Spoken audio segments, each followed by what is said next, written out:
The test was still in my hand when my legs gave out.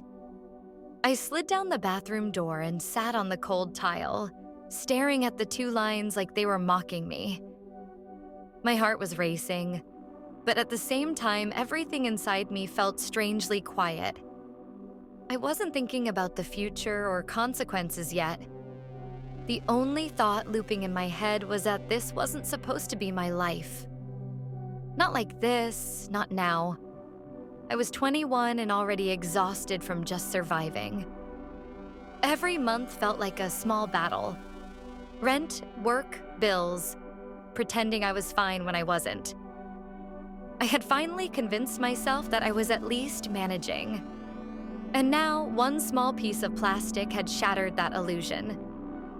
I kept thinking how fragile everything already was, how little room there was for mistakes, and how this felt like the biggest one of all. I pressed my hand against my stomach and immediately pulled it away, fear rushing through me. It didn't feel real. I didn't feel like a mother, didn't feel capable of being responsible for another life.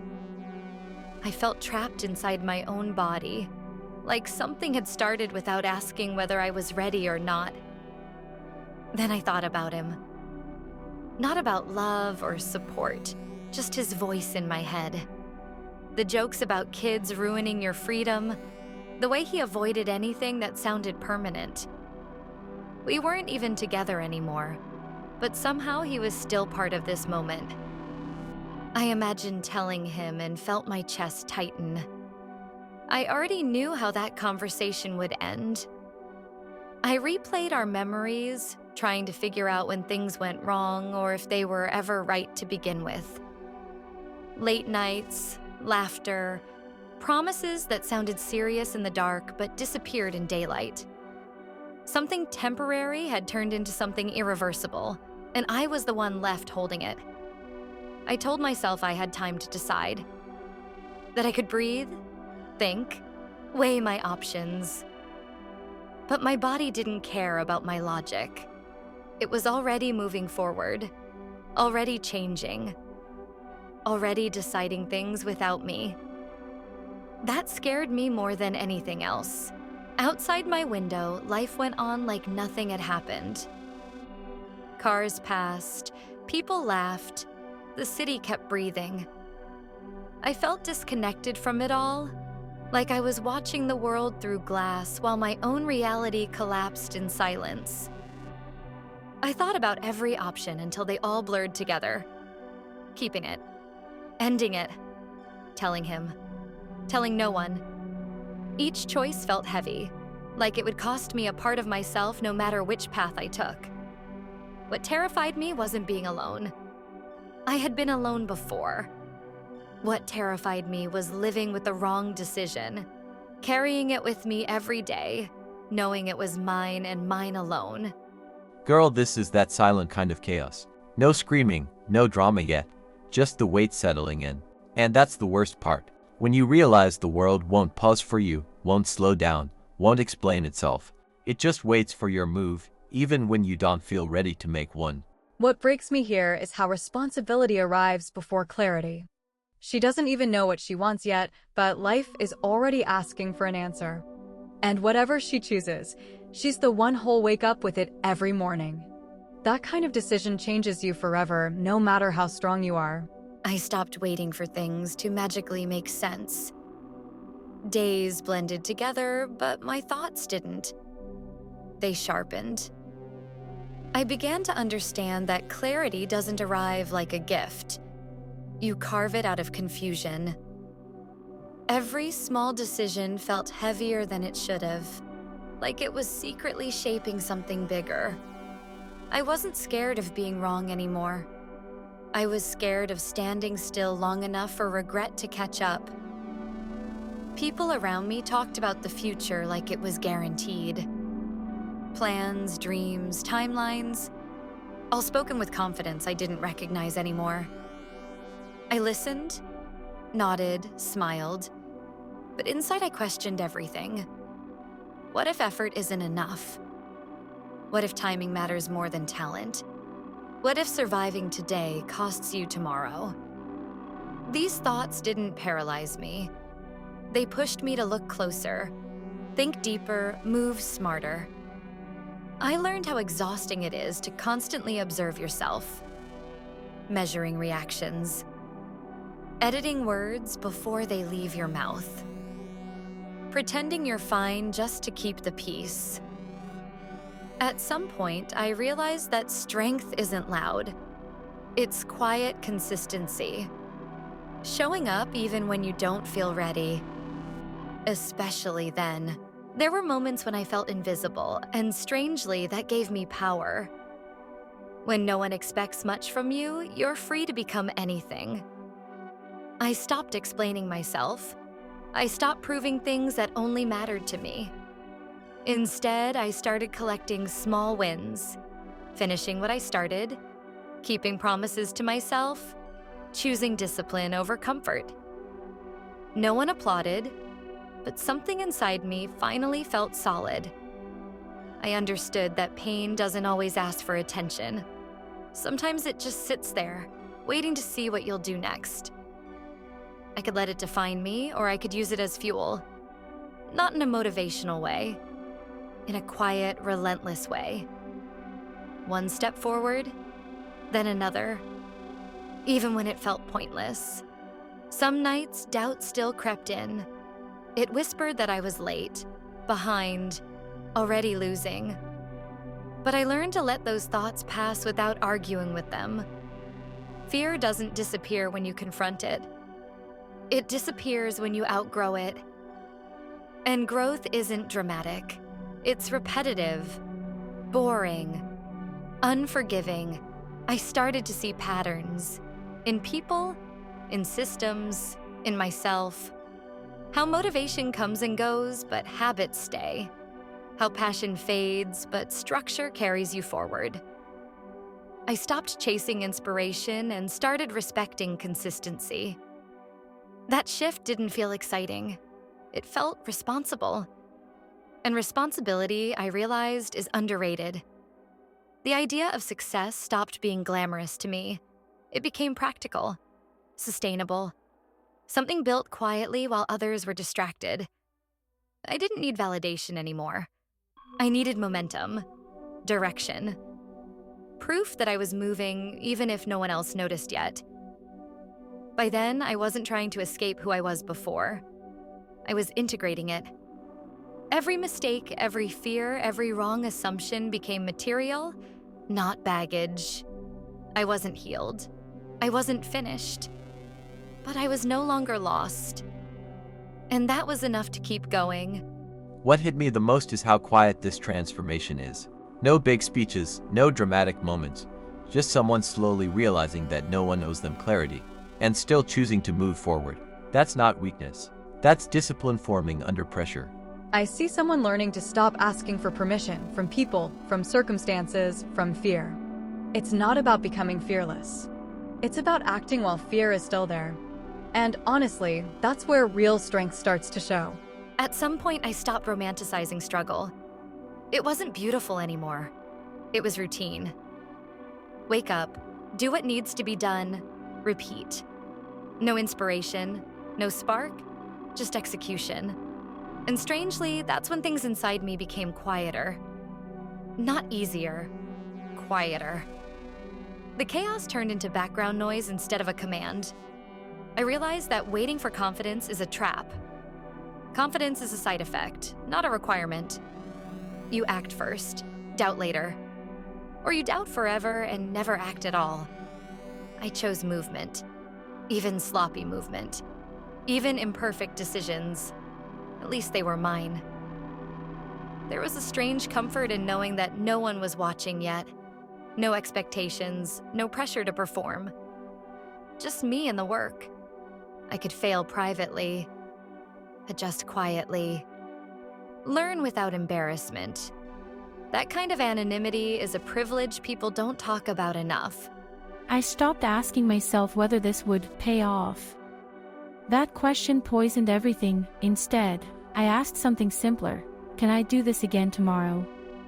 If the answer was yes, it was enough. Sustainability mattered more than intensity. Burnout suddenly felt like arrogance, like assuming I could skip steps. People love results, but they never stay for process, and that's fine. The process isn't for them. It's where identity forms, where you stop being someone who tries and becomes someone who does, quietly, repeatedly, without witnesses. Some days still felt empty. Progress didn't announce itself. There were no signs, no numbers, no reassurance, just time passing and effort disappearing into it. But I learned that absence of feedback doesn't mean absence of growth. That it just means the roots are underground. I began to notice how differently I reacted to things. What used to frustrate me now barely registered: delays, silence, slow results. They stopped feeling personal. That I wasn't entitled to outcomes anymore. That I was responsible only for inputs. That shift changed everything.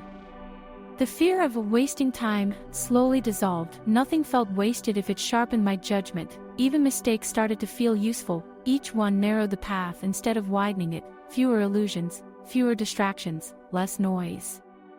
I wasn't chasing some dramatic transformation. I was becoming harder to knock off course, less reactive, more deliberate, and that kind of change doesn't look impressive from the outside, but it's terrifyingly effective. This part feels like someone crossing a line without realizing it. Not a breakthrough, the threshold, where quitting stops being an option, not because of motivation, but because the identity already shifted. There were nights when I questioned not the path, but myself, not in a dramatic way. No breakdowns, no tears, just a quiet internal audit. Am I actually built for this? Not talented enough, not lucky enough, but durable enough. Can I stay in this long after novelty dies and boredom takes its place? That question lingered longer than any doubt about success. What surprised me was the answer: that it wasn't confident or heroic, that it was practical. That I realized I didn't need to be special, I just needed to be stubborn in a very specific, controlled way, stubborn enough to show up when nothing changed. Stubborn enough to repeat actions that hadn't paid yet. That kind of persistence doesn't look impressive, but it compounds. I also noticed how my guarantees shrank. That I stopped promising myself big outcomes. That I only promised effort blocks. An hour, another hour. One more task finished properly. The future became smaller and therefore less scary. That I wasn't trying to win my whole life anymore, just today. Something else shifted too. Comparison lost its grip. That I still saw others moving faster, louder, brighter. But it stopped hurting. Their speed didn't invalidate my pace. Their visibility didn't steal my progress. That I wasn't racing them anymore. That I was building something that needed a different foundation. I started respecting slowness, not laziness. Slowness with intention, taking time to think through decisions. To adjust instead of panic. To let ideas mature instead of forcing them out half-formed. Rushing suddenly felt like insecurity wearing productivity's mask. There's a strange peace in realizing that you don't need to be first, just consistent enough to still be there later. Most people disappear not because they fail, but because they get tired of waiting. That I began to treat waiting as part of the work. I learned to sit with uncertainty without trying to solve it immediately. No refreshing numbers. No hunting for signs. Just trust that inputs accumulate even when outputs lag. That restraint took more discipline than grinding ever did. Anyone can overwork and panic. Few can stay steady in silence. The work stopped feeling like an escape and started feeling like structure, something that held the day together instead of consuming it. Ironically, that made life outside it feel lighter. I wasn't running from reality anymore, I was organizing it. And maybe the most important thing, I stopped negotiating with myself. No internal debates. No, just today. Decisions were already made. That saved enormous mental energy. When choice disappears, execution becomes simple. This is that phase people don't document because it looks boring. But it's usually the point of no return, when the system exists even without results. Yeah, the moment when motivation steps aside and discipline doesn't feel forced anymore. It's subtle, but it's the backbone of everything that comes later. The realization didn't hit suddenly. It arrived quietly, almost disappointingly calm. One ordinary moment, no music swelling, no inner monologue, just a clear understanding. I wasn't waiting anymore, not for validation, not for permission, not even for results. I had crossed that invisible line where turning back stops being an option you consider. I understood that even if nothing changed tomorrow, I would still continue, not out of hope, out of identity. This was no longer something I do. It was how I move forward. And once something becomes part of who you are, quitting it feels like erasing yourself. That's when impatience finally lost its teeth. That IT could bark, but it couldn't steer. That I wasn't chasing the future anymore. I was building a present that could sustain it. There was relief in accepting that the timeline wasn't mine to control. Only the inputs were effort, attention, adjustment. Everything else would arrive when it arrived. That surrender didn't make me passive. It made me precise. Less noise, fewer wasted moves. More intention. I stopped asking when and started asking what's next. That single shift killed anxiety better than any motivation speech ever could. Anxiety feeds on distance, action shortens it. And suddenly, the grind didn't feel like a grind. That IT felt like alignment. The ending wasn't a win scene. That IT was a lock-in. That a silent agreement with myself that this road gets walked fully, not because it guarantees something, but because abandoning it would guarantee regret. Some people wait for proof before they commit, others commit so deeply that proof eventually has no choice but to follow. I chose the second path. Not because it was brave. Because it was honest. That's the real ending most stories skip. Not success, commitment without applause. When you're already too deep to betray yourself. Yeah. And from there, outcomes stop being the goal. They become side effects. That's when things usually start moving quietly, but for real. She didn't wake up that morning feeling brave. There was no sudden clarity, no movie-style realization where everything snapped into place. That IT was quieter than that, almost disappointing. She woke up tired, with the same heavy feeling in her chest, the same question hanging in the air. Is this really all my life is going to be? The room looked exactly the same, the walls, the ceiling, the phone buzzing with notifications she didn't want to read. Nothing had changed, except something small and stubborn inside her that refused to die. Not hope, not motivation, just refusal. She moved through the day like she always did, but this time she paid attention. Not to the big things, to the tiny humiliations she had learned to ignore, the way people talked over her, the way she automatically said, "It's fine," when it wasn't, the way she minimized herself to fit into conversations, rooms, expectations. She realized she had been shrinking for years, slowly, carefully, like someone afraid of taking up oxygen. And the scariest part wasn't that others allowed it, it was that she helped them do it. By the afternoon, the weight became unbearable, not dramatic, not explosive, just heavy enough to make breathing annoying. She sat alone and let the thought finish itself for once. If nothing changes, this is my forever. That sentence hit harder than any insult she'd ever heard, because it wasn't coming from someone else. That IT was coming from her. That night she didn't cry. That surprised her. She had cried enough in the past to recognize the signs, but this time it felt different, calmer, colder, like grief had finished screaming and was now just sitting there, waiting. She opened her notes app and started writing. Not goals, not affirmations, not pretty lies. Just facts, brutal, boring facts about her life, where she was, what hurt, what she hated, what scared her. No filter. Somewhere between the ugly sentences, something shifted. She noticed how many of her fears were built around other people's reactions. What will they think? What if they laugh? What if I fail publicly? And then another thought followed, quieter but sharper.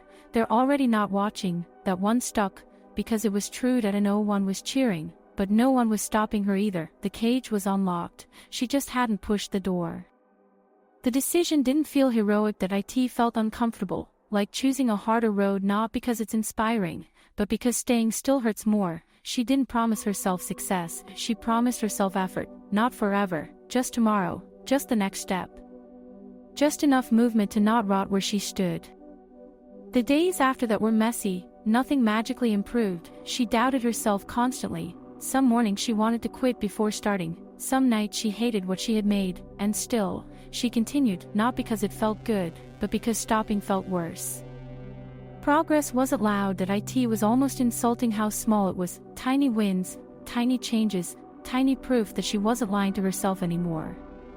She started noticing something strange. The same world, the same problems, but a different relationship with them.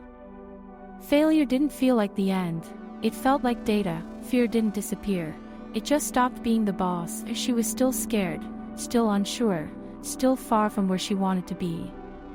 But now there was direction, and direction, she realized, was more powerful than confidence.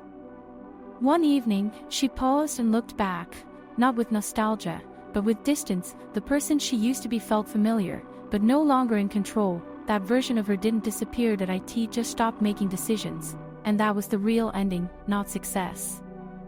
Not happiness, control. Okay, yeah, that hit. Not because it's dramatic, but because it's honest. I think people expect some huge turning point, some and then everything changed moment. But most of the time, nothing changes. You change first, quietly, and nobody claps for that, which is kind of the point. Yeah, and I really liked that it wasn't about motivation. Motivation is fragile as hell. It disappears the second things get uncomfortable. This was about something way less sexy, responsibility. Like no one's coming, so I guess it's me. That's terrifying, but also weirdly freeing. And the part about realizing no one's watching. That's brutal but true. People are so scared of failing publicly, but most of the time you're failing in silence. Which means you can also grow in silence, build in silence, mess up without an audience. Exactly. And I think that's the moment adulthood actually starts. Not when life gets easier, but when you stop waiting for permission. When you stop asking the world to validate your pain or your effort. You just do the thing. Even badly. Especially badly. Yeah, this wasn't a success story. It was a control story. And those are way rarer. Because success can be luck, control is earned. And once you have that, even if everything else is still a mess, you're no longer trapped. You're just early.